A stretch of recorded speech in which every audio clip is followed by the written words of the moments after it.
If we have to bring it up, we'll need gloves, latex, pulled elbow high, a mask, gas, safety glasses.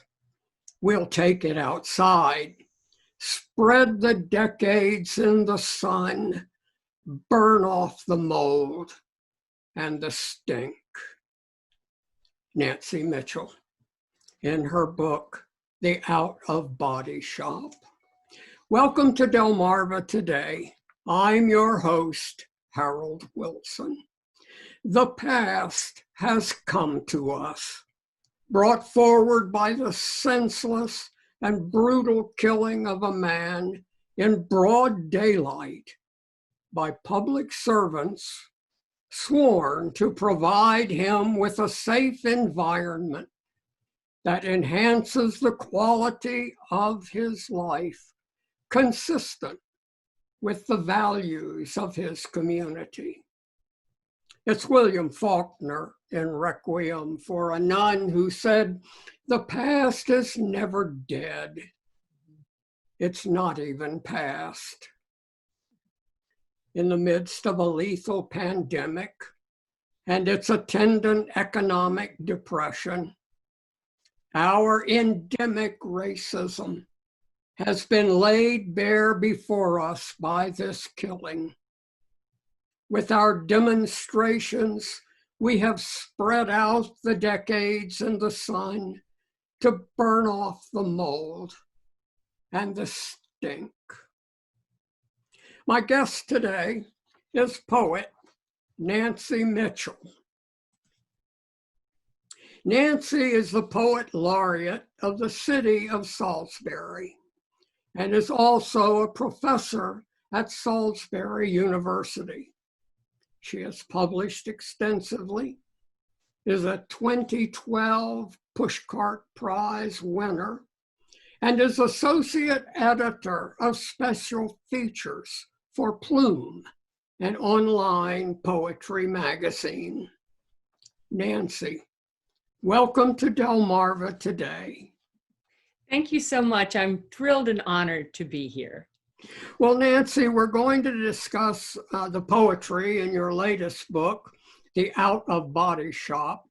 But first, tell us about your position as Poet Laureate. What do you do in your capacity as the Poet Laureate of Salisbury, Maryland? It's my honor and privilege to serve my city as ambassador of poetry.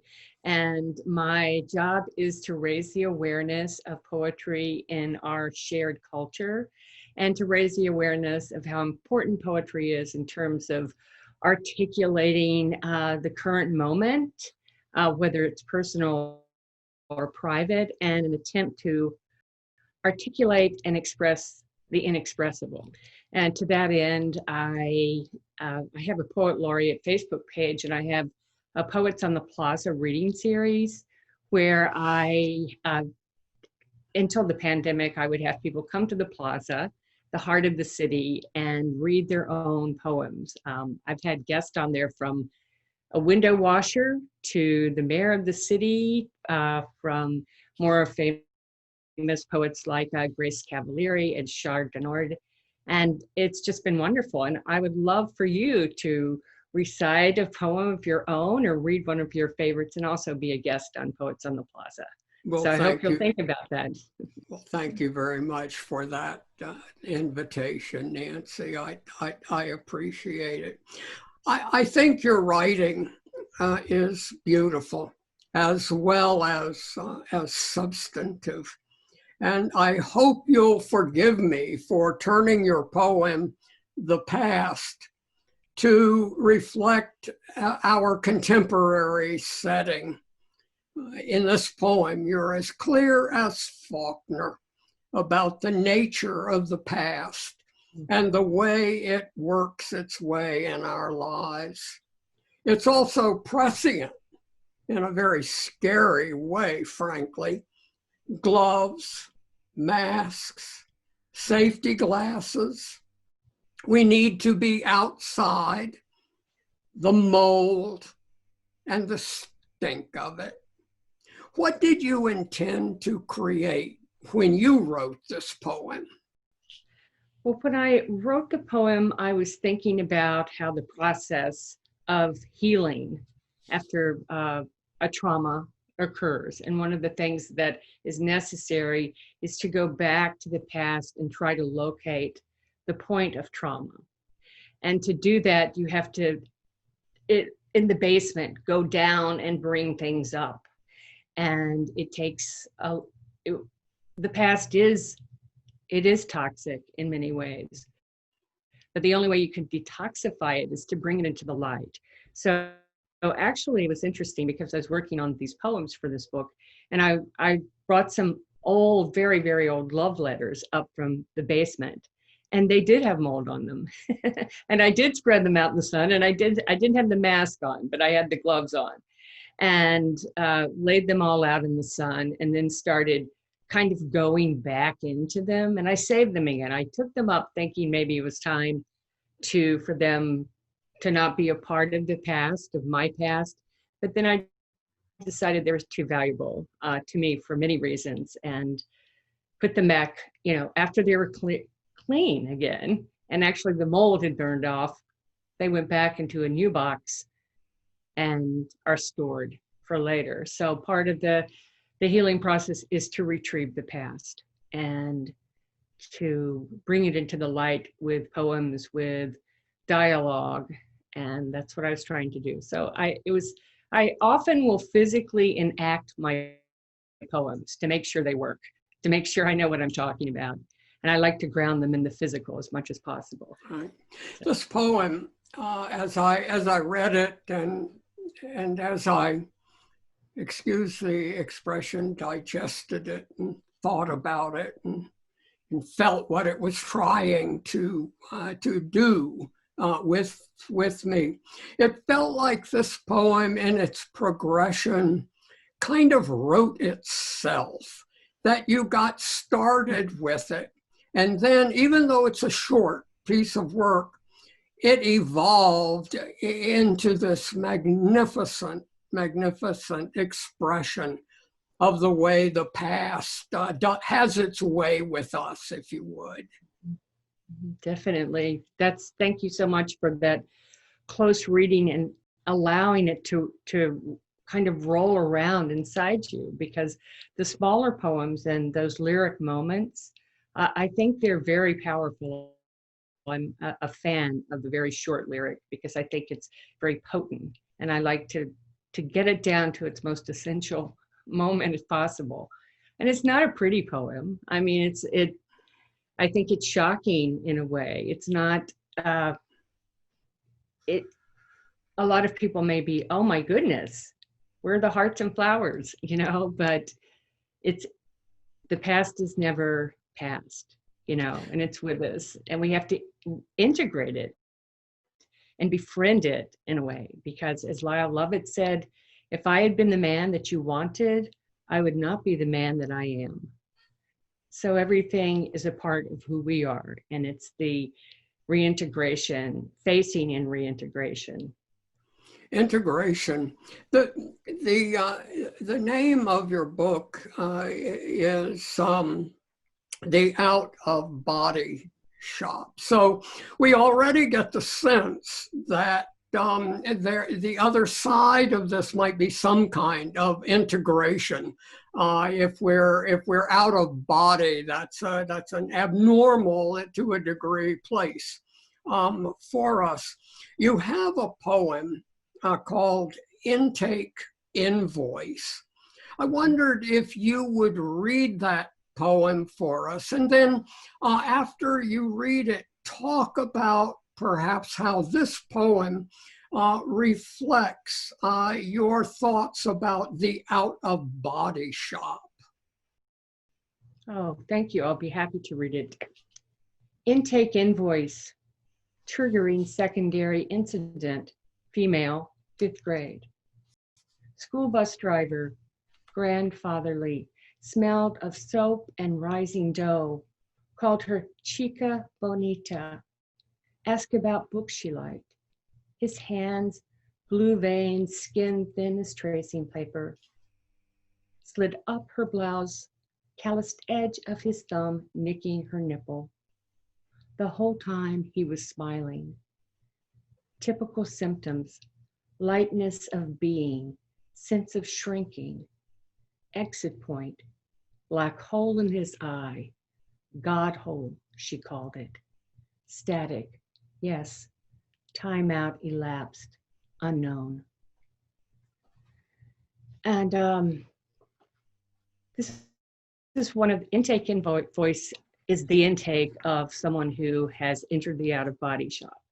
And people enter it in different ways by trauma. And this particular, I'm sorry, I was just thinking of the trauma that some of the young protesters are going through right now. But this happened to a young girl in 5th grade, to a school bus driver. When you think of school bus drivers, they're entrusted with our children, you know, the school bus driver, but she was molested. I can't say abused, but she was molested by the school bus driver, who softened the ground by making her trust him. And then while he's talking to her, he slides his hand up her blouse. And at that moment, there's always a disconnect. And I've done studies on trauma and have had my own. And this one was actually triggered by the Kavanaugh hearings, to tell you the truth.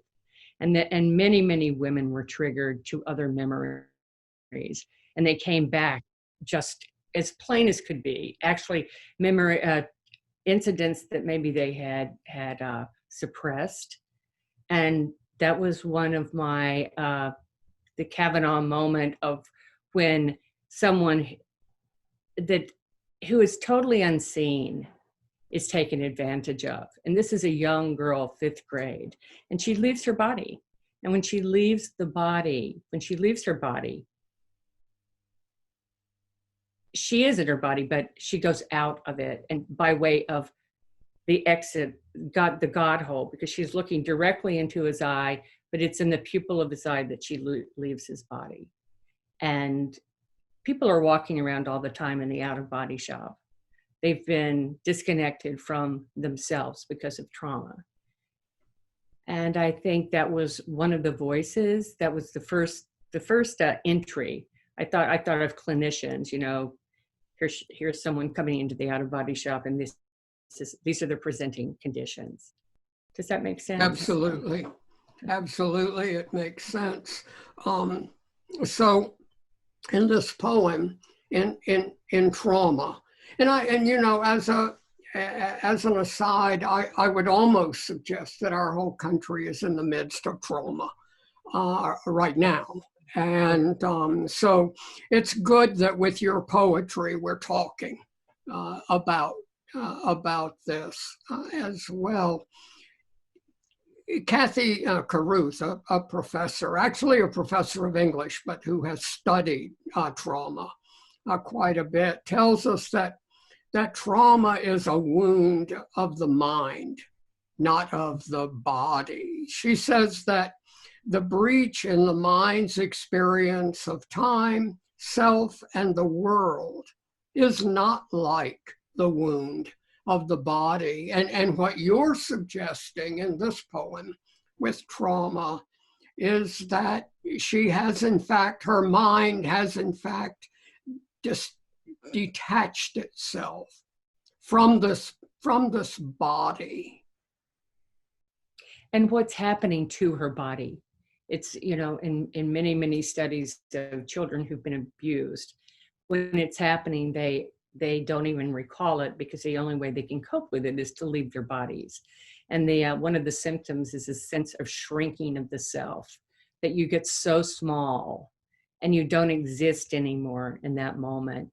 And then you're small enough to leave the body by way of this bus driver's pupil in his eye. And I think it's true. I think it's the only way people can survive something that's happening to their body is to leave their body, in a sense. And then coming back, it's more of a, where was I? You know, where was I? Where have I been? And it's very interesting to me. There's another poem in here, but it was taken from an article in the New Yorker about the children that were deported in Sweden, and they would go into this, it's called the Snow White syndrome, Sleeping Beauty Snow White syndrome, where they absolutely just went into this, they were catatonic. Nothing could rouse them. Nothing could rouse them at all. It's the only way they could cope is to be out of body. So it's interesting to me, the different ways people cope. And then other people, they keep going, but they're totally disconnected from their emotions and from their sensual body. They're numb. So. Yeah, Carruth talks about it, this out-of-body experience, I think, to some extent as being out of time and out of self. She says, I think that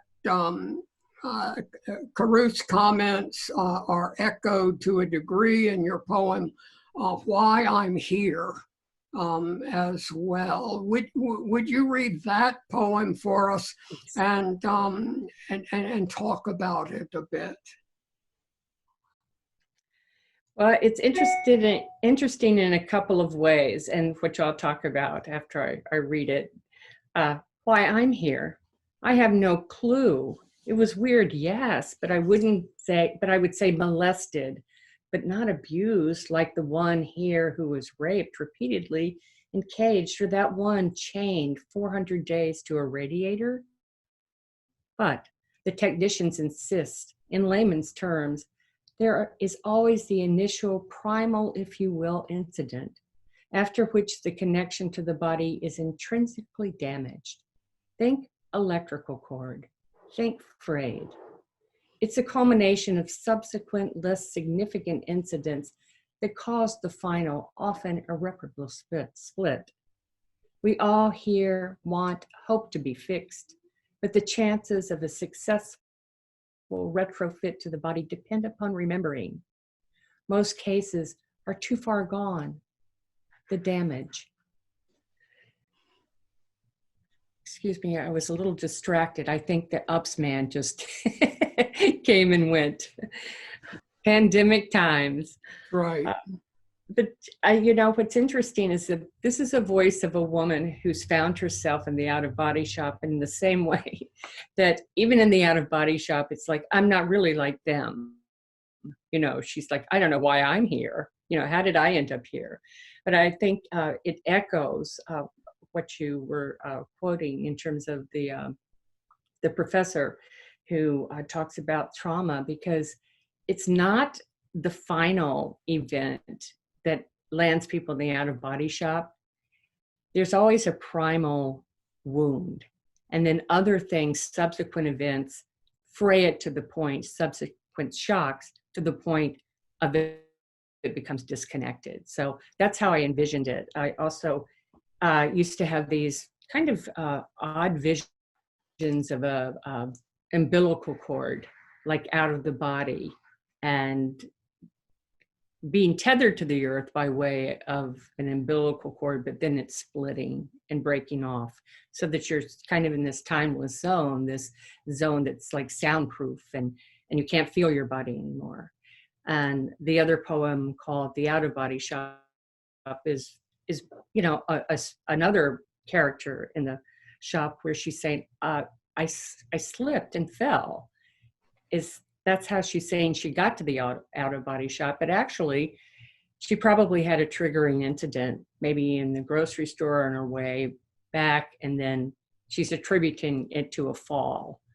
But she's in there with everybody else, all the other voices that are kind of hanging in the out-of-body shop until they can get busy and start doing the work of reintegrating. Yeah, you talk about a successful retrofit. Tell us a little bit about retrofit and your sense as an artist and a poet of how remembering affects that retrofit. Well, I think it's with the initial poem, The Past. I think it's part of our health to go back and haunt the ghosts that haunt us, in a sense. And also what I'm working on now is inherited memory in terms of in utero memories. And there's a lot of research on that we actually, while we were in the womb, the things that happened to our mother that our mother actually heard or maybe read, or the environment around us, also contributes to our memory. And I think that that's what we go back to, the trauma. A lot of people, for example, my books haven't been that popular, say, with my family, right? So, because a lot of times what you have to go back to is looking at your past and also the past, your parents' past, and where you inherited this, say, racism, where you inherited these things that make you unhealthy, that make you detached, that make you removed from yourself and from others. So for me, I like, it's almost like an artifact. A memory is like an artifact to me, that you go back, and if you can be in a space that you're not being triggered, or I just can't think about it, if you can do that objectively, you can start kind of pulling it apart and seeing what is the core that's haunting you in that. And for example, in the poem about Bellhaven, it's a family poem, and some of it is, creative nonfiction, creative fiction in terms of details. But yeah, there was a lot of racism in the family, and there was a lot of things that were hushed up. And I got my information, I got the real news in the kitchen with the help. Their ancestors were slaves. They stayed on my family's plantation and worked there, continued to work there when I was growing up. And there are always these stories, these realities. And you, as a child, you always sense when it isn't true. You just have this sense that you're not getting the whole story. And I think that I was always after the story under the story. And I think that's important too. And also, I undertook, I was always curious. I never thought getting therapy was, oh my gosh, they're getting therapy. Although I was a child of the 50s and my parents never talked about that kind of thing. But I always thought it was interesting. It was an opportunity to kind of do this archival work on your own psyche. So, it is a part of my work. It is. It's like, how accurate is this memory? I want to find out, and whose memory was it? And well, that's that's always an interesting point. Whose memory am I remembering here? Well, what's kind of germane to this moment, I think, is the fact that my mother's, on my maternal side, they were abolitionists. They worked for the Underground Railroad. They were Quakers, and just I'm proud of those ancestors. And then on my paternal side, we're coming to find out, descendants of Robert E. Lee, and also they were involved in the uprising in Wilmington, during Wilmington, North Carolina. And so there are these two things, these, like a lot of us in America, we have a mixed heritage and legacy. And I think we're struggling with that. I think we're sort of the walking metaphor for the country in many ways. And I think that's why everybody's hurting.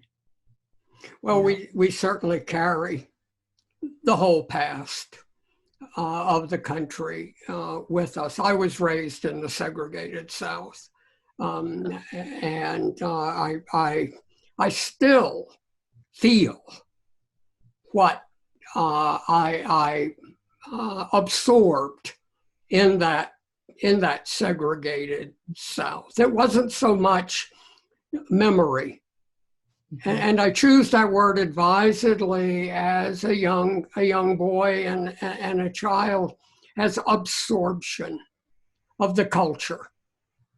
And it speaks to me very often in ways that I do not want to hear. So I know what we're almost out of time, and I wanted to get to this last poem because I love it. I think it's absolutely fantastic, and that is Unbearable. And I wondered if you would read Unbearable for us and comment on it. Unbearable. Want to make love outdoors and eat dark bread. Knock out this wall with a sledgehammer and let the night in. Sink my arms in warm mud all the way up to my elbows. Swim in the black river that runs through the city all night, underwater. I guess that these are all just ways to be in the body, ways to be in the body. Naui Canal said, it's body makes love possible. Our bodies make love possible. And I've done all these things, by the way, except I haven't had my sledgehammer experience, but it was to knock all the walls out, and let the night in, to get past the walls that keep us from integration with the world. And the world is, look how much of the world isn't us, isn't human. I think that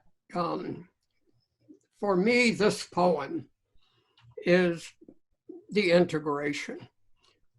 We talked a lot about separation in the out-of-body shop, but to me, this kind of sensual poem speaks of integration, because that's what's required, is the tactile, is the sensual, if you would. And so I think that that poem is just a fascinating piece of work. I'm sorry that we have so little time, but I wanted to thank you for joining me today and for sharing your work with all of us, which I think is fantastic. And I want to remind those with us that the Out-of-Body Shop, it's your most recent work, yes, I believe, and I found it absolutely fascinating, and I want to encourage all of our viewers and listeners to read your book. Thank you very much for joining me today.